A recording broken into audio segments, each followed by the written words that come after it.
What we're basically going to cover today is sharks in general, all about public perception about them, what are their roles and status in the ecosystems, and then we'll talk about Port Jackson shark background, so all about their distribution in Australia, what kind of foraging behaviors they display, what kind of mating behavior they have, and then I'll talk about the initial research that Team PJ, Port Jackson Shark, has done at the Fish Lab, which is the lab where I'm a PhD candidate at Macquarie University. And then I'll get into my work specifically on biologgers. And accelerometers are a type of biologger, so we'll talk about what those are, how they work, and the fine scale studies that I've done using those, and also how we analyze that data and what kind of results we get from it. And then finally, we'll talk about a few of those studies, like the social network study about the Port Jackson sharks. And we'll also talk about a study on navigation, one on genetics, on stable isotopes, cognition, personality, and one on climate change to finish up. So a lot to cover today. Hopefully we're going to learn a lot. So to get started, the shark PR problem. Okay, those of us that study sharks, this is kind of a little bit of a bane of our existence. They just have a really bad rap. And it's a lot to thank, you know, the movie Jaws in the 70s started that off. And now when you're seeing like media articles come out and news articles come out, you're hearing scary music when they show clips of sharks, and you're hearing words like stalking the beach instead of inhabiting their natural habitat. So there's a lot of bias there and stigma in the perceptions of how you see sharks in the media, and that's affecting public perception of them, of course. So now when you type in sharks to Google, the first search suggestions you're getting are sharks eating people and sharks with teeth and sharks with lasers on their heads and attacking people in real life. So it's it's a bit of a confronting image. And for those of us that study sharks, we know this is very untrue, and that they actually lead these amazingly complex lives, and it's not representative at all about what kind of animals they are. And if we're talking about odds and statistics, what are the actual odds that you will be attacked by a shark? And it's funny to hear, but it's true that you're more likely to be in a dangerous situation while taking a selfie or standing under a coconut tree or using a vending machine than ever have something dangerous happen to you from a shark. So that being said, I know that this year there's been a higher amount of shark attacks all around Australia, and that's really out of the ordinary, and we're all wondering why that's happening. And one of the reasons why may be because the sharks depend on external water to maintain their body temperature. So these changes in water temperature and climate that we're experiencing could also be causing the sharks to change their distributions depending on where they can find cool water and where they're going to follow fish into these areas to feed. And it's really changing the dynamics of many species, because we're finding species near Tasmania like jellyfish and mantas that we've never seen that far south before. So that's something to keep in mind when we're thinking about these shark attacks this year. And it's also true that with the increases in human population, there's going to be, you know, warming weather, more recreational water sports, and we'll see a higher number of attacks based on just chance alone because of those things. So the thing is that the fear of these sharks and everything is natural, but the problem is when the fear turns into a lack of respect and the important roles that they play in regulating the oceans. And getting into the harmless sharks. So actually most sharks don't want to hurt you, and they can't. They're relatively small in size, and they hang out at the bottom of the ocean, and they pose absolutely no risk to humans, of course. And most of them don't actually have these classic serrated pointy teeth, but instead they rely on these specialized teeth to catch bottom dwelling prey. And you can see this right here is a Port Jackson shark jaw there. And this is a 3D representation of a Port Jackson jaw that'll just turn around here for you. And Port Jacksons are part of the genus Heterodontus, and that actually just means different teeth. So you can see they have two types of teeth. So those in the back are these crushing kind of molar type plates, and those are designed to eat hard shelled prey. And the ones in the front are these spiny little teeth that are used for grabbing and holding on to things. So that gives you an idea of what they look like.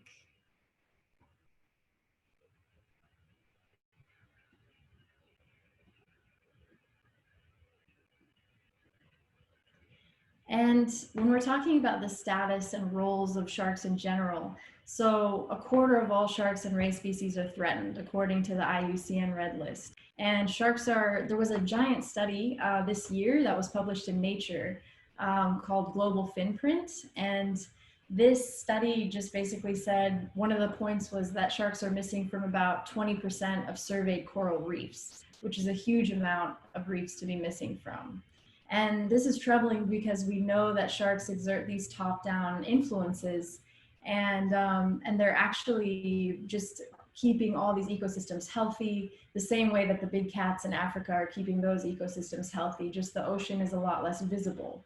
And it also needs to be said that we think of sharks as these top predators, but many of the shark species are also like mesopredators in the middle of the food chain. So they're performing really important functions regardless of where they're found and regardless of what kind of top predators they may be.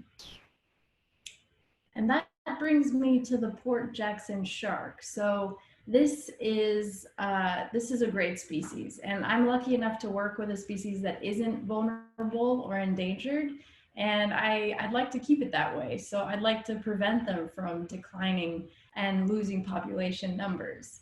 And they actually have no value to humans as food, of course, but they're susceptible to being caught as bycatch, like many fishermen know.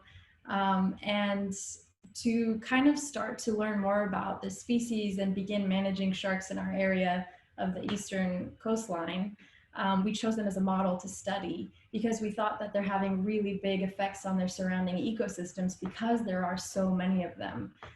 They're likely the most abundant species in Australia. And you can see how wide their distribution is as well, all along the eastern coastline to the south and then also to the west. And this spot right here in Jervis Bay is where we study them most often. And they are beautiful. So you can see this harness pattern. Everyone's really familiar with them. It goes all along their body, across their pectoral fins and down their back. And they also have these two spines in front of their dorsal fins. And these are really, really sharp when they're juveniles, but then they kind of wear off and get a bit dull as they get older because they spend a lot of time in rocky caves and they get kind of ground down. They are benthic and bottom dwelling. I'm sure a lot of you know this already. They don't have to swim to breathe, so they're really just found resting most of the time. And they're a reasonably docile species, so you can catch them easily for research purposes, and that's one of the reasons why we wanted to study them, because they're so easy to work with, and you can hold them in captivity for short amounts of time and expect that they'll be behaving pretty normally during this time. And yeah, the first thing people noticed about them was that they promptly arrive each winter to breed in our coastal harbors and bays, and then they just disappear each year. And their movements were largely unknown, other than that appearance and disappearance. And you can see this breeding behavior that they display inside the harbors and bays, and you see the larger female on the left and the smaller male on the right, and that's the mating behavior that's commonly seen. And they're not always successful attempts. Like a lot of the time you'll see a male going after a female and grabbing her pectoral fin, but then the female kind of bursts swimming away and avoiding the attempt. But sometimes there will be successful attempts like this one. And a lot of the time the sharks end up upside down as well, which is really easy to see in the tagging data, for example, because it just shows up as a really clear signature.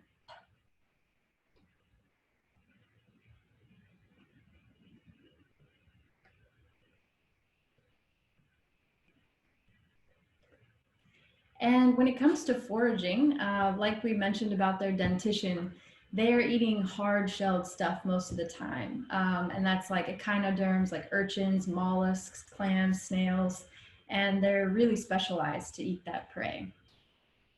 and eggs as well. So we can't forget about the eggs. They are laying so many of these. They lay 2 eggs every 2 weeks over 4 months. So basically hundreds of thousands of eggs end up in the bays and washed up on the shore. And here you can see a female wiggling in this little rock crevice about to lay an egg. And she's actually laid it. You can see it down there. And now she's swimming away. And the camera will go back to the egg in a second. So there's really no maternal care here, despite like old, I think theories that the females were carrying the eggs in their mouths and taking care of them. Not the case. They just lay them and they swim away. And you can see a fish here already interested in that egg that was laid. And the eggs are the texture of seaweed, and they're spiral shaped, so they can wedge into those rock crevices. So the sharks don't actually wedge them in there, they actually get wedged in there by themselves. And unless we have the sharks in captivity where we can collect and kind of save all those eggs, we are not seeing many of those hatch in the wild. So about 90% of them don't make it to the hatching state. And when you go out and you try to look for like viable eggs 10 or 11 months later, you're not going to find many of those because most of them will have been eaten by other animals like this crested horn shark, who are munching away on these tons and tons of very nutritious eggs. And yeah, this species looks a lot like a Port Jackson, but the crested horn is a bit smaller, bigger eyebrows, and doesn't have that harness pattern on the side of its body. And so the fact that these sharks were disappearing at the end of breeding season every year led scientists to tag a few of them with visual tags. And then a single opportunistic sighting of one of these sharks near Tasmania led to the hypothesis that these sharks are migrating really long distances. So that's kind of where we began with our study at the Fish Lab to find out more about this. So I wanted to ask you guys here if you have any questions about public perception, attacks, roles in the ecosystem, and just the Port Jackson shark in general.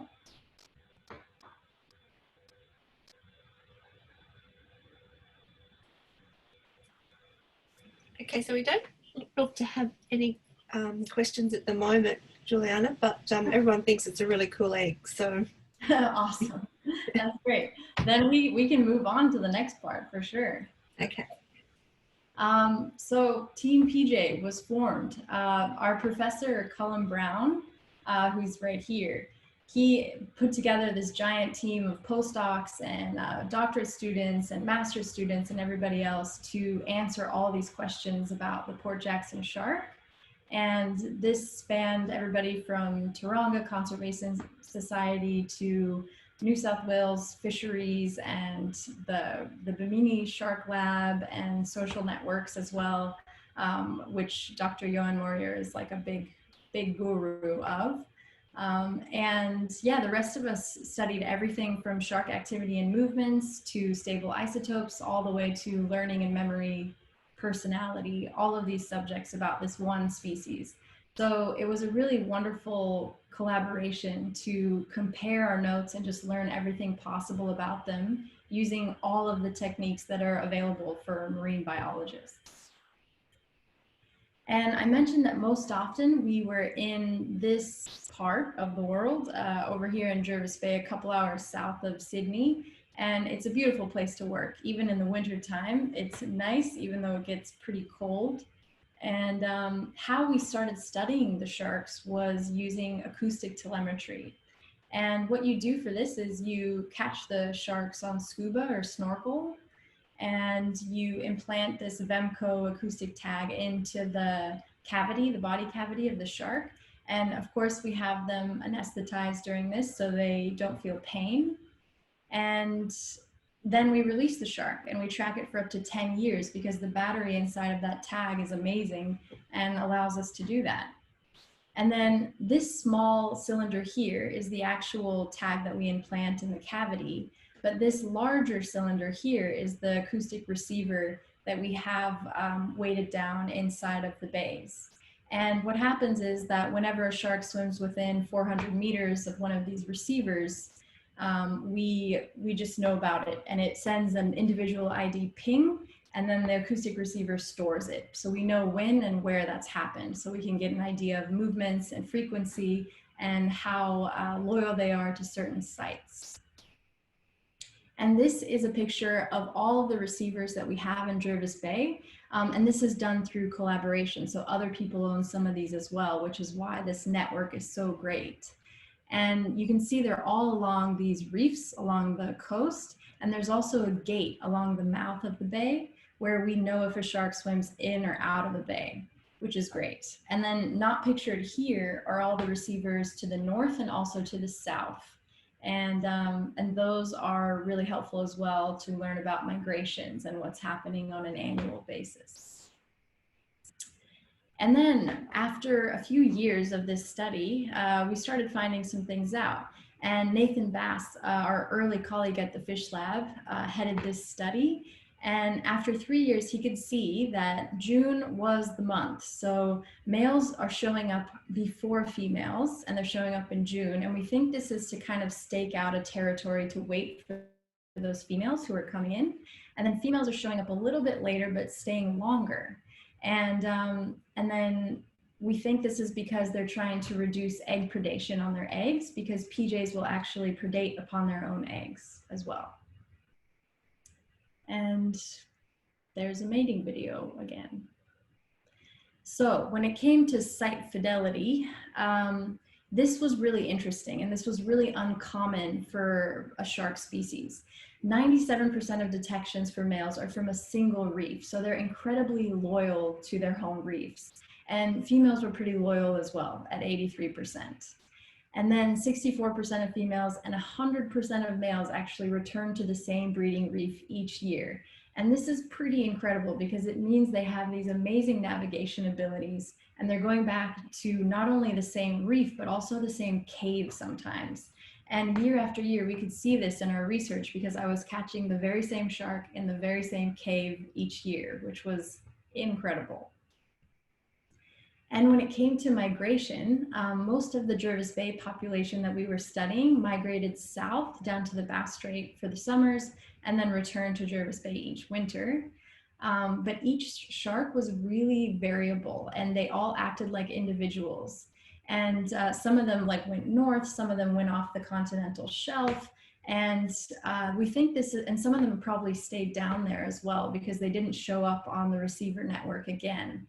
And this is probably because if a female doesn't have a good summer season down south, maybe she doesn't want to make the migration all the way north because she's lacking the energetic input to make eggs and do all those costly things when it comes to breeding. So we think that the females are actually functioning as really important nutrient belts from the south to the north as they transfer all of these nutrients via their eggs to these coastal harbors and bays like Jervis Bay. And in this study, the same study, they looked at migration speed as well, and they found that the males move faster than the females, so they migrate faster, and the trip south is faster than the trip north for all the sharks. And of course, we know the EAC, the East Australian Current, and Finding Nemo, we think that the sharks are maybe hitching a ride as well on the EAC because we know many other species do that. So that's something we have yet to confirm, but we hypothesize is happening. So this gave us a lot of answers about the rough scale movements over months and years about what these sharks have been up to. But what we wanted to find out was fine scale detail. So how do we figure out what's happening on a scale of days and hours and even seconds? And tagging technology and biologging are the way to go for this. So there's been a total boom in these studies, and things that we wouldn't have thought were possible 20 years ago are now possible. And you can tag something as big as a whale shark to as small as a chipmunk. And they're even tagging like insects and jellyfish now, which is incredible.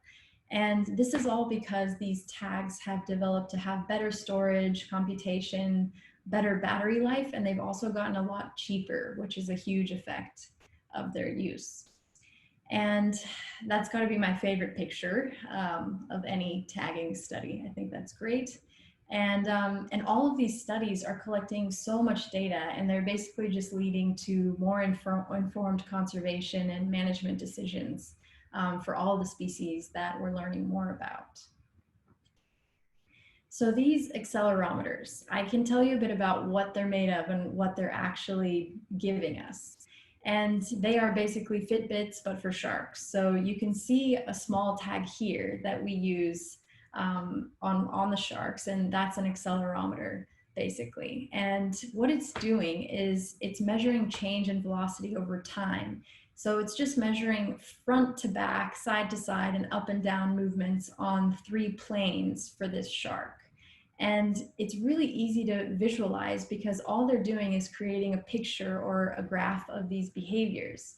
So in this little graph here, the first half of it is what you might see when a shark is resting. It's a really straight line, it's not moving much. But then when the shark starts to swim, the line gets a lot curvier, spikier. And then when the shark is like burst swimming or feeding, there's a lot more action in that line because it's measuring basically the gravity and the movement of what the shark is doing. So how do we begin to use these in a useful way? What we did was we caught some sharks from Sydney Harbor, actually, and we brought them into Taronga Zoo. And after we brought them in and tagged them, we recorded them using high definition video footage. And then we synced this footage to the accelerometry data, and we built a bunch of models or algorithms to try and learn what was happening in this shark data. And they produced so many data points that it never would have been possible to do this on my own. So I had to train this model to do it automatically for me. And not only did I make one model, I made a few because I wanted to see which one would be the best for this type of problem. And then after we had those answers, the syncing of the data, we could take that model and we could apply it to wild shark data outside of the zoo because, you know, we can't follow those sharks around and see them all the time. So we needed that ground truthed behavior to begin with. And once we applied that model to the wild sharks, we could see how many times they were foraging and what kind of behaviors they had out there while they were hiding from us. So I thought I'd show you guys a little bit about how we do this in picture form. So step 1, catch and tag the shark. So this is a small male, so the tag looks a bit bigger on him here, but you can see me holding the shark there. Step 2, observe the sharks in the zoo. So we did that. We had individual ID kind of color tail flags and then just the tags on the dorsal fin there. And then we matched that tag data with the video. So the tag data is on the right. You can see this female shark here eating some squid and she's kind of chomping away. And you can see that really subtle movement when she's eating that squid. And it's like, yeah, and then something random happens sometimes and messes up the signature, but animals are unpredictable. And you can see her transitioning between the behaviors, resting, swimming, feeding behavior, and then swimming again. So this is exactly what we were looking for. And then after we built those models, we went out and we caught some wild sharks. And of course, don't try this at home. We are trained professionals and you need correct ethics permits and things to do this. But they're quite docile, like I mentioned, so it's really easy to catch them and work with them for research.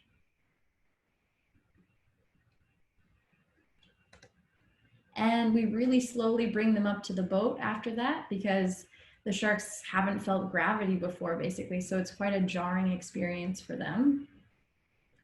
The next step is to tag them. And you can see this tag looks a little bit different than the other tag I showed you. This tag is like a complete biologger. It has depth, temperature, magnetometry, can sense the magnetic field of the Earth.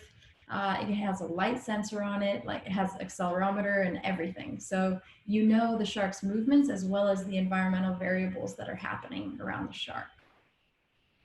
And it also has an acoustic pinger that lets us know where the shark is based on listening to it. And then we release the shark kind of where we found it. We place it back down. I usually keep my hand on it for a minute to just let it kind of rest there in that location and hopefully not just swim away somewhere really far.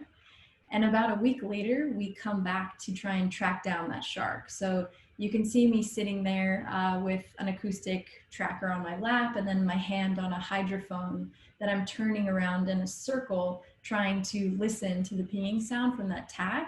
And sometimes it takes hours and hours, but we eventually usually find the shark. And then once we find it, we jump into the water and we use an underwater acoustic hydrophone to zero in even further on the shark's location. And after about 5 minutes, we usually find the shark there and we retrieve the tag.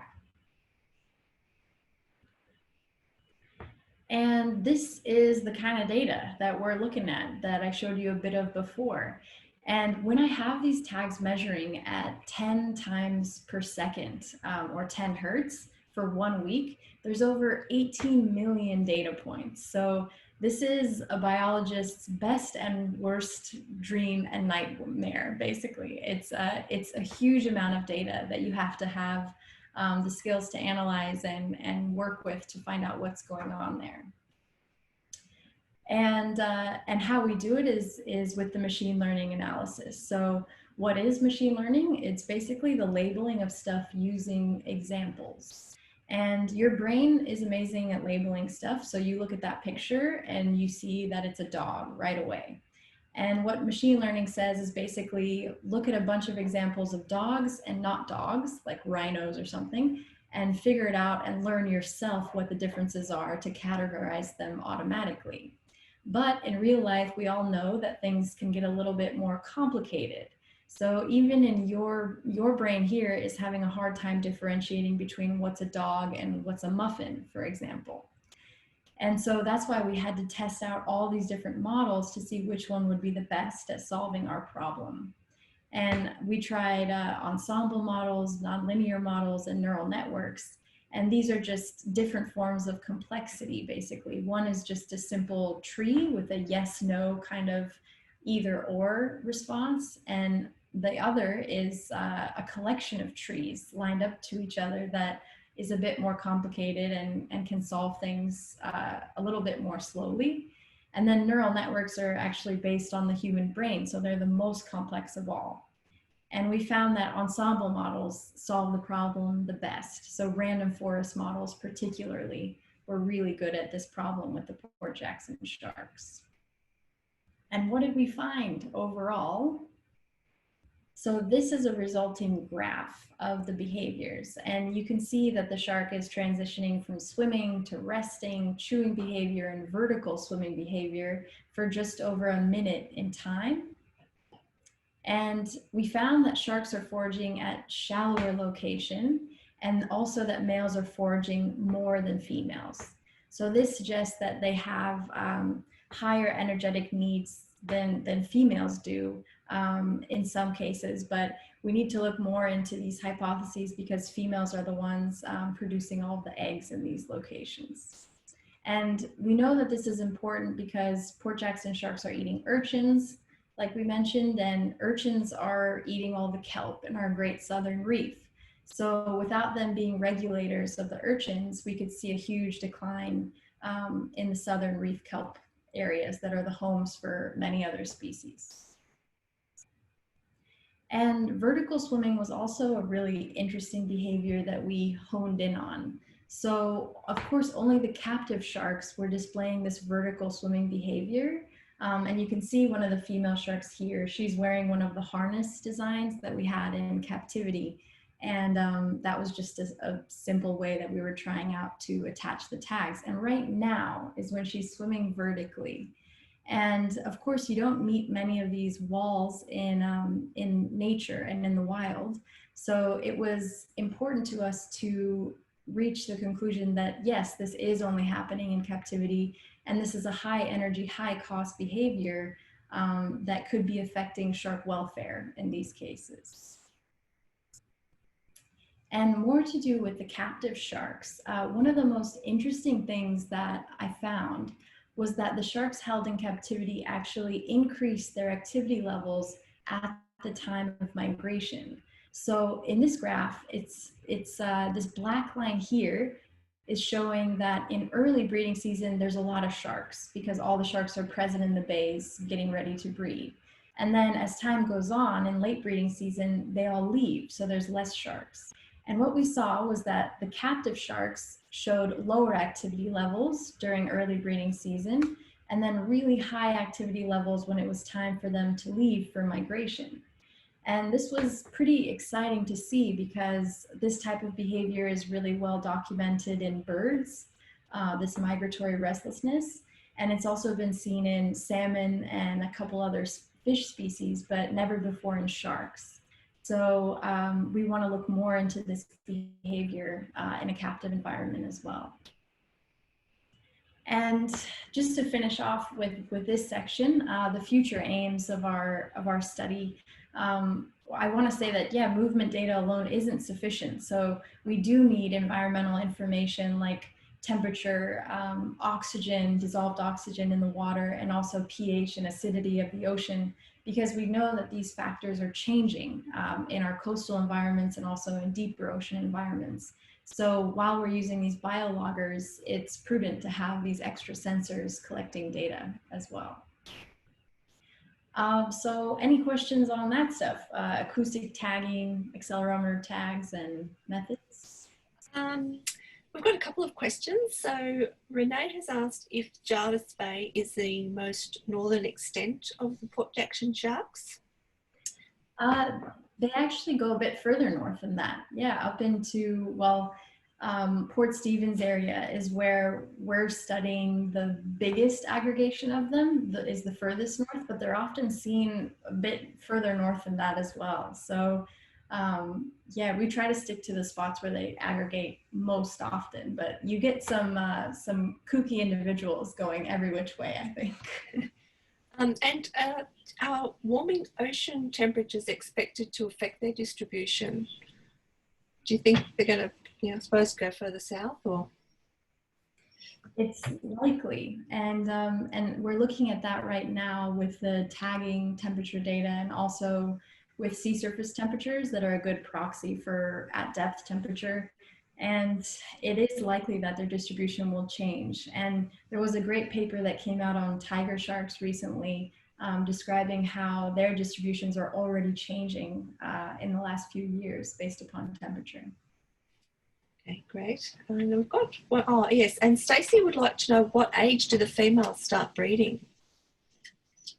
Well, that's a great question. I don't know if I can say the age exactly, but based upon the length. So when the females and the males get to about 90 centimeters, or like 85, 90, and then when they're still at 60, they're considered full juveniles. So there's a bit of a gray area in between there, but these sharks are living up to 35 years, and they're maturing really late. So that's why they're one of the species that are susceptible to just any type of human impact or changes in the environment, because they're quite a slow maturing species. Okay. So Jodie has commented that she's actually seen one on the Gold Coast during the survey. So there you go. They do come a bit further north. Yeah, great. And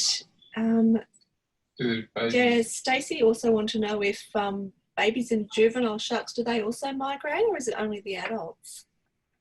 That's actually what I'm working on right now. So the juveniles they don't seem to migrate, and it takes a huge amount of energy and probably like this cognitive awareness of your surroundings and this ability to navigate as well.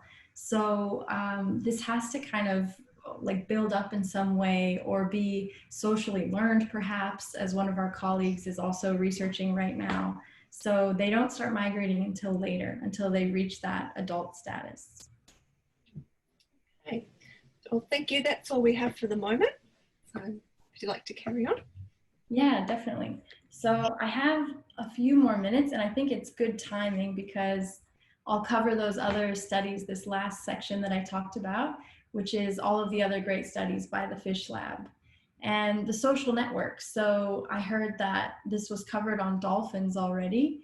And basically what a social network is and how we study it is that these circles are all just individuals, and then the lines between them are differing in thickness.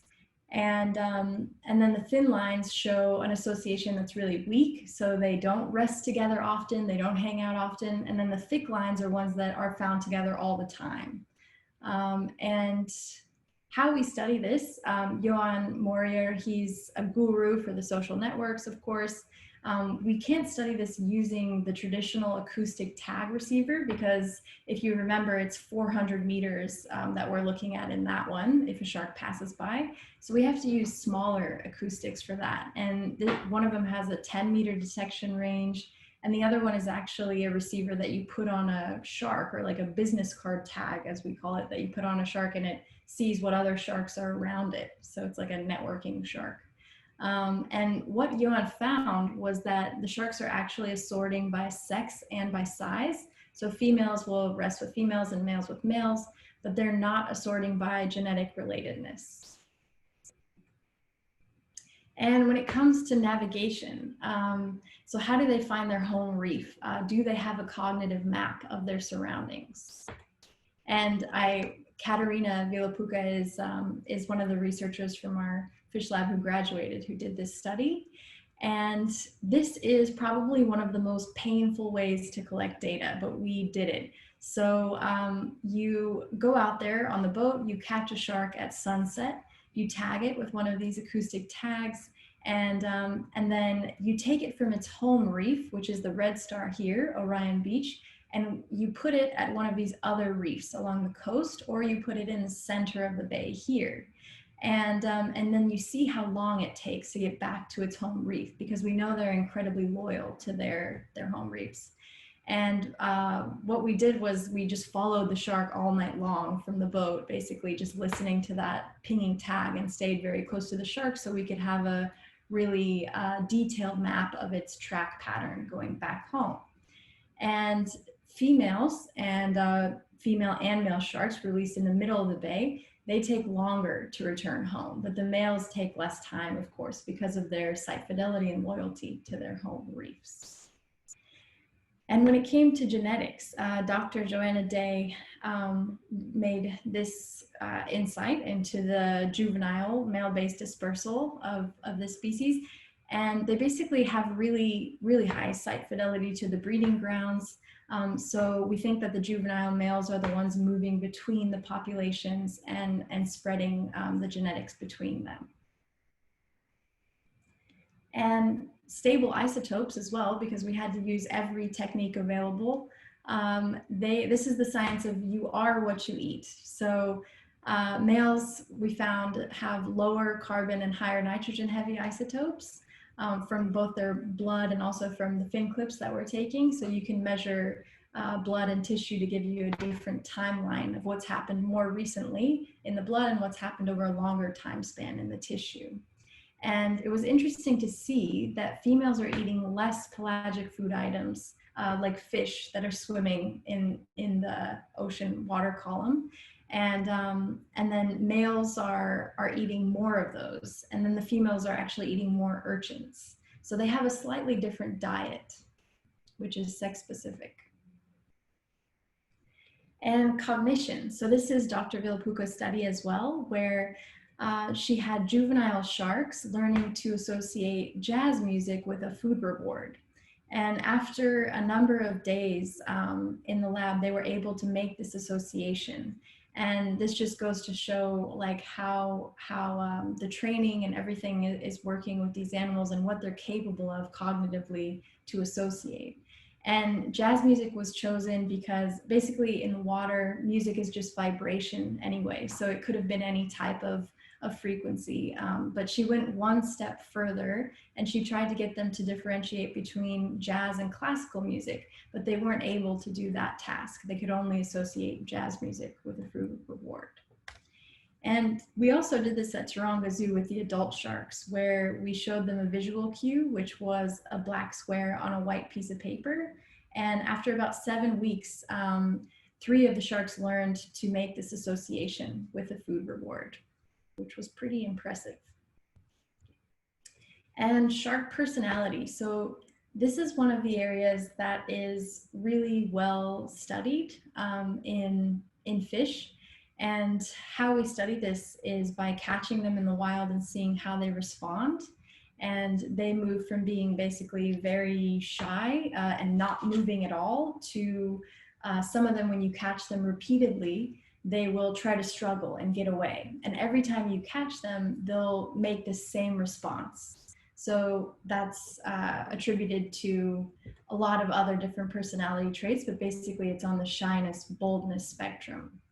And how you measure this in juveniles is with exploration capacity. So if you put a small juvenile shark inside of one of these boxes or homes, you'll see how long it takes them to come out. And some of them are highly exploratory. They'll come out right away and pass this line really quickly. And other ones will just stay inside the box and not come out at all to explore. So those are reflective of different personality traits in the shark, and they can let us know about population dynamics and individual differences between all of the animals that we find.